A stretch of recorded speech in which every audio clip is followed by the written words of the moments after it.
নমস্কার বন্ধুরা, কেমন আছেন সবাই? আমার চ্যানেলে সবাইকে স্বাগত জানাই। আজকে মনের মতন বিকেলে চায়ের সাথে একটা রেসিপি করে দেখাবো। কি ভাবছো? চলো দেখে নিই। এটাই প্রথমেই নিয়েছি ভুট্টার চিপস, এরকম পাওয়া যায়, হ্যাঁ, অনলাইনে বা এমনি শপেও পাওয়া যাবে। এটাকে তেলে একটু ভেজে নিতে হবে, ছাঁকা তেলে ভাজলে ভালো হয়। আমি অল্প তেল দিয়ে ভেজেছি, একদম না কি ভুট্টার মতনই বেশ ফুলে ফুলে ওঠে, ভীষণ ভালো লাগে খেতে। প্রথমেই নিলাম এই ভুট্টা চিপসটা ভেজে। কেমন? আমি প্রত্যেকটা জিনিসই যা যা নিয়েছি আগে দেখতে থাকো। অনেক কিছু নিয়েছি, কিন্তু সব কিছুটা তেলে ভেজেছি, হালকা অল্প তেল দিয়ে, আর কিছুটা ঘিয়ে ভেজেছি। কেমন? চলো তাহলে দেখে নিই।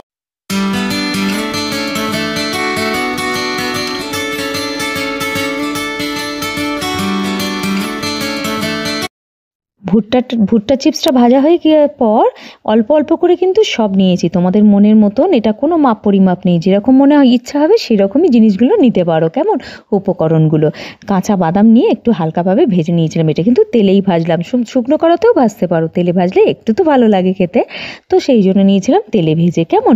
তারপরে নিলাম হচ্ছে এটাতে দেখো কাজু বাদামও একটু ছিল, নিয়েছি। তোমরা যদি মনে করেন নেই, নাও নিতেও পারো। আর হচ্ছে ছোলার ডাল নিয়ে একটুখানি ভালোভাবে ভেজে নিয়েছিলাম বাদামি রং করে।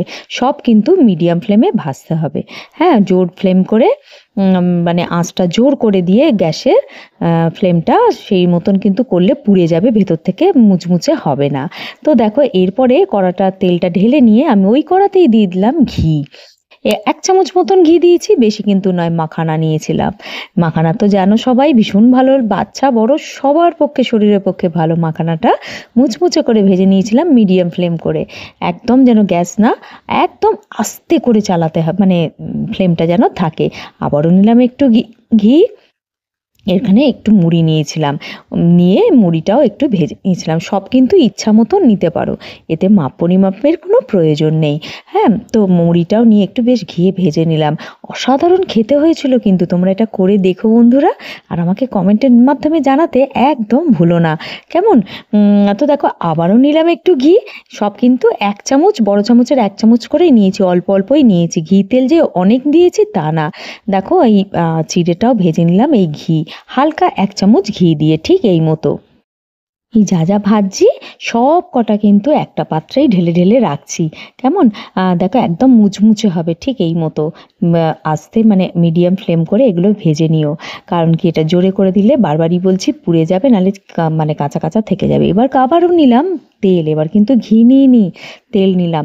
এবার নিয়েছি, দেখো এখানে একটু মশলা নিয়েছি, চিনি লবণ নিয়েছি, আর চাট মশলা নিয়েছি।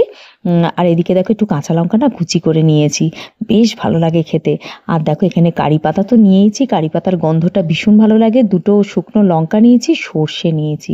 আহা, যে কি খেতে ভালো হয়েছিল কি বলবো। প্রথমেই কাঁচা লঙ্কাটা একটু ভেজে নিতে হবে, হ্যাঁ, ভেজে নিলে না এর স্বাদ খুব ভালো হবে, ঝালটাও একটু কমে যাবে। তারপরে দিলাম কারি পাতা, তারপরে নুনটা দিয়ে দিলাম, যাতে করে সর্ষেটা দিলে ছিটকে ছিটকে চারদিকে চলে না যেতে পারে। তো নুন দিয়ে দিলে না ছিটকে ছিটকে চারদিকে যাবে না। তারপর দিয়েছিলাম একটু হলুদ আর কাশ্মীরি গুঁড়ো লঙ্কা। নুন দিয়ে দিয়েছিলাম, চিনিটাও দিয়েছিলাম, আর চাট মশলাটাও দিয়েছিলাম। দিয়ে ভালো করে একটু হালকা, একদম হালকা, মানে 1 মিনিটের মতন একটু নাড়াচাড়া করে ওই সব কিছু উপকরণগুলো ভেজে নিয়েছিলাম ওর মধ্যে ঢেলে ভালো করে মিশিয়ে নিতে হবে। ব্যাস তৈরি। গরম গরম একটু চা করে দাও, ছোট বড় সবার ভীষণ ভীষণ ভালো লাগবে খেতে। বিকেলের একটা জলখাবারও বলতে পারো, বেশ ভালো পেট ভরে যাবে যদি 1 বাটি করে কেউ এরকম খায়। শরীরেও কাজে লাগবে, একটু তেল শরীরে গেলে ক্ষতি নেই, কি বলো? তাই না? তাহলে বন্ধুরা, আজকের মতন এইটুকু থাক। কাল আসছি নতুন কোনো কন্টেন্ট নিয়ে। ভালো থেকো, সুস্থ থেকো। Thank you friends.